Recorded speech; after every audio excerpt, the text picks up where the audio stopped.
بسم اللہ الرحمن الرحیم۔ مسلم پوسٹ کے معزز سامعین و ناظرین السلام علیکم۔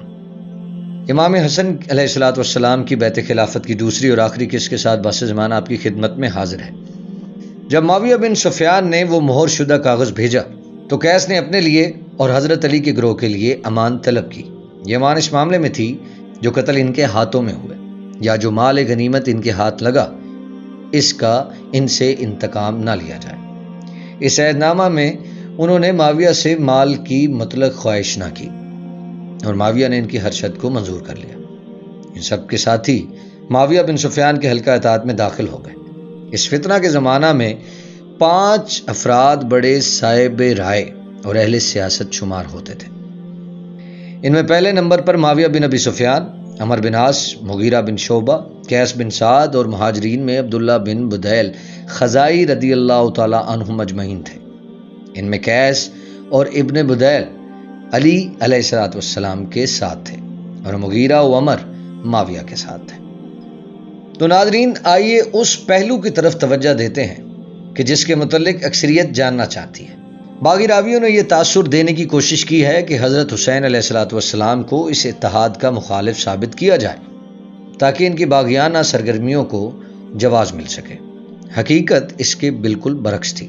حضرت حسین علیہ السلام جیسی ہستی کے بارے میں یہ بات انتہائی بدگمانی پر مبنی ہے کہ آپ مسلمانوں میں نہایت ہی مبارک اتحاد ہوتا دیکھ کر دوبارہ فتنہ و فساد کی آگ بھڑکائیں۔ اللہ معاذ اللہ۔ حضرت حسین علیہ السلام نے معاویہ کے پورے دور میں جو طرز عمل رکھا کہ آپ معاویہ سے کوئی بغض نہیں رکھتے تھے۔ صلح کے بعد حضرت حسن علیہ السلام کی سب سے پہلے حجر بن عدی سے ملاقات ہوئی۔ اس نے حضرت حسن علیہ السلام کو ان کے اس فعل یعنی صلح پر شرم دلائی اور دعوت دی کہ وہ حضرت معاویہ سے دوبارہ جنگ کریں، اور کہا، اے رسول اللہ صلی اللہ علیہ وسلم کے بیٹے، کاش میں یہ واقعہ دیکھنے سے پہلے مر جاتا۔ آپ نے ہمیں انصاف سے نکال کر ظلم میں مبتلا کر دیا۔ ہم جس حق پر قائم تھے ہم نے وہ چھوڑ دیا اور جس باطل سے بھاگ رہے تھے اس میں جا گھسے۔ ہم نے خود ذلت اختیار کر لی اور اس پستی کو قبول کر لیا جو ہمارے لائق نہ تھی۔ حضرت حسن علیہ السلام کو حجر بن عدی کی یہ بات ناگوار گزری اور انہوں نے فرمایا، میں دیکھتا ہوں کہ لوگ صلح کی طرف مائل ہیں اور جنگ سے نفرت کرتے ہیں۔ آپ کیوں اس بات کو پسند کرتے ہیں کہ میں لوگوں پر وہ چیز مسلط کر دوں جسے وہ ناپسند کرتے ہیں؟ میں نے خاص طور پر اپنے شیعوں کی بقا کے لیے یہ صلح کی ہے۔ میری رائے کہ جنگوں کے اس معاملے کو مرتے دم تک ملتوی کر دیا جائے۔ یقیناً اللہ ہر روز نئی شان میں ہوتا ہے۔ کل یوم ہوا فی شان، سورہ رحمان کی آیت۔ اب حجر حضرت حسین علیہ السلام کے پاس پہنچے۔ ان کے ساتھ عبیدہ بن عمر بھی تھے۔ یہ دونوں کہنے لگے، ابو عبداللہ، آپ نے عزت کے بدلے ذلت خرید لی، نعوذ باللہ۔ زیادہ کو چھوڑ کر کم کو قبول کر لیا۔ آج ہماری بات مان لیجئے، پھر عمر بھر نہ مانیے گا۔ حسن کو ان کی صلح پر چھوڑ دیجئے اور کوفہ وغیرہ کے باشندوں میں سے اپنے شیعہ کو جمع کر لیجئے۔ یہ معاملہ میرے اور میرے ساتھیوں کے سپرد کر دیجئے۔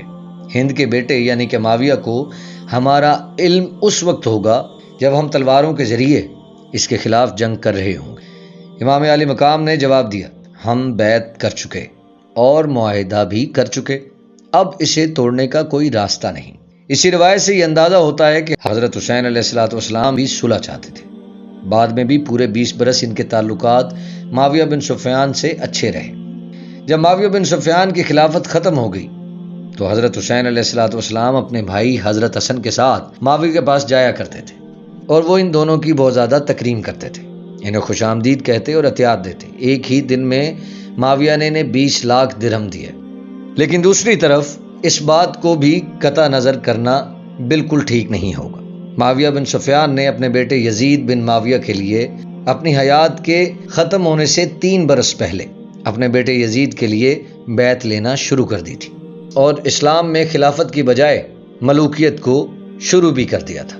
امام حسن بن علی ایک مرتبہ معاویہ بن سفیان کے پاس آئے تو انہوں نے کہا، میں آپ کو ایسا عطیہ دوں گا جو مجھ سے پہلے کسی نے نہ دیا ہوگا۔ چنانچہ انہوں نے حسن کو 40 لاکھ درہم دیا۔ ایک مرتبہ حسن و حسین علیہ السلام دونوں ان کے پاس آئے تو انہیں 20 لاکھ درہم دیا۔ اہل تشیع کے بڑے عالم اور نہج البلاغہ کے شارح ابن ابی الحدید لکھتے ہیں، معاویہ دنیا میں پہلے شخص تھے جنہوں نے 10 لاکھ درہم بطور عطیہ دیے۔ ان کا بیٹا یزید پہلا آدمی تھا جس نے ان عطیات کو دگنا کیا۔ حضرت علی کے دونوں بیٹوں حسن اور حسین علیہ الصلوۃ والسلام عنہم اجمعین کو ہر سال 10 لاکھ درہم دیے جاتے تھے۔ اسی طرح حضرت عبداللہ بن عباس اور حضرت عبداللہ بن جعفر رضی اللہ تعالی عنہم اجمعین کو بھی دیے جاتے تھے۔ ناظرین، یہ حوالہ ابن ابی الحدید کی شرح ناج البلاغہ میں صفحہ نمبر 11/265 میں آپ خود اس کو ملاحظہ کر سکتے ہیں۔ جب حضرت حسن علیہ الصلوۃ والسلام کا انتقال ہوا تو حضرت حسین علیہ الصلوۃ والسلام برابر ہر سال معاویہ بن سفیان کے پاس جاتے رہے اور وہ انہیں عطیہ دیتے اور ان کی بھرپور عزت کرتے۔ معاویہ بن سفیان کا حضرت حسن اور حضرت حسین علیہ الصلوۃ والسلام کو تحفے بھیجنا اتنی معروف بات ہے کہ ابو مخنف کو بھی اس سے انکار نہیں ہے۔ مصروف لکھتے ہیں، معاویہ ہر سال حسین علیہ الصلوۃ والسلام کو ہر قسم کے تحفوں کے علاوہ 10 لاکھ دینار بھیجا کرتے تھے۔ معاویہ بن سفیان کا یہ معمول تھا کہ وہ قیصر روم کو خوفزدہ کرنے کے لیے ہر سال 2 مہمات ترکی کی جانب روانہ کرتے تھے۔ یہ سردی اور گرمی کی مہمات کہلاتی تھی اور طبری نے ہر سال کے باب میں ان کی تفصیل بیان کی ہے۔ آپ نے ایک مہم اپنے بیٹے یزید کی سرکردگی میں قیصر کے دارالحکومت قسطنطنیہ موجودہ استنبول کی جانب روانہ کی۔ اس لشکر میں حسین علیہ الصلوۃ والسلام بھی شامل تھے۔ بزرگ صحابی حضرت ابو ایوب انصاری رضی اللہ تعالیٰ عنہ بھی اس لشکر کا حصہ تھے اور ان کی وفات قسطنطنیہ میں ہی ہوئی جہاں ان کی قبر آج تک موجود ہے۔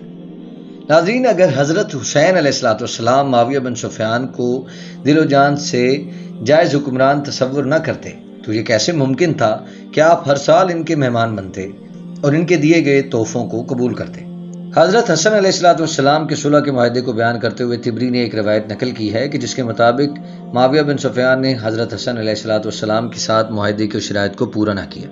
روایت کے مطابق معاویہ نے حضرت حسن علیہ الصلوۃ والسلام کو ایک سادہ کاغذ پر دستخط کر کے بھجوا دیا اور کہا کہ آپ جو چیز چاہے لکھ لیجئے۔ دوسری طرف حضرت حسن اپنی شرائط پہلے ہی لکھ کر انہیں بھجوا چکے تھے۔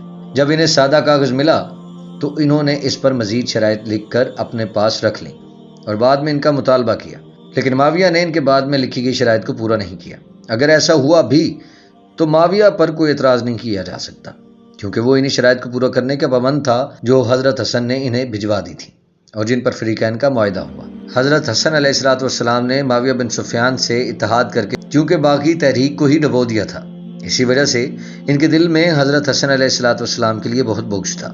اس موقع پر انہوں نے آپ کے بارے میں اچھے الفاظ کا چناؤ نہ کیا جن کو میں بیان بالکل نہیں کروں گا۔ بعد میں ان کی طرح طرح سے کردار کشی کی گئی اور ناظرین، سب سے غلط ترین روایت جو کہ باغی تحریک کی طرف سے عام مسلمانوں تک پہنچانے کی کوشش کی گئی کہ وہ یہ تھی کہ نعوذ باللہ حضرت حسن علیہ الصلوۃ والسلام نے 100 سے زائد شادیاں کی، کسی خاتون سے شادی کرتے اور چند دن بعد اسے طلاق دے دیتے اور پھر کسی اور سے نکاح کر لیتے۔ یہ ایسی گھناؤنی تہمت ہے جسے قرآن مجید کے حکم کے مطابق سنتے ہی مسترد کر دیا جانا چاہیے۔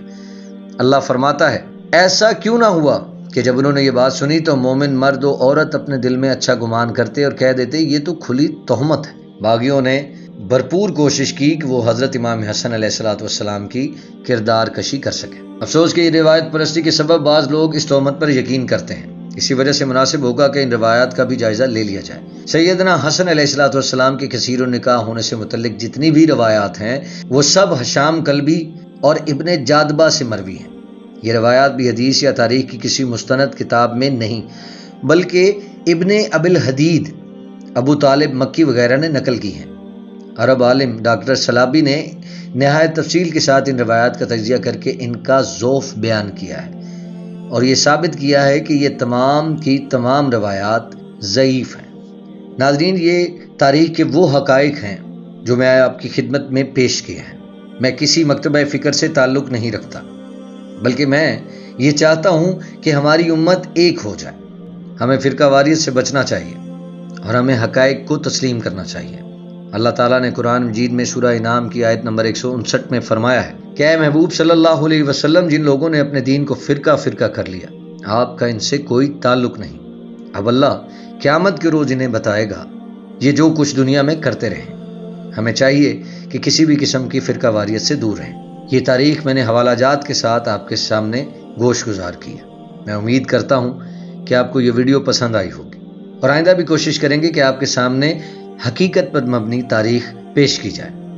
حضرت امام حسن علیہ الصلوۃ والسلام کی خلافت معاویہ بن سفیان کے ساتھ صلح کے ساتھ ہی ختم ہوئی آپ کی خلافت کا دور 6 ماہ ہے۔ میں امید کرتا ہوں آپ کو یہ ویڈیو پسند آئی ہوگی۔ اگلی ویڈیو تک کے لیے باس زمان کو اجازت دیجیے۔ اللہ نگہبان۔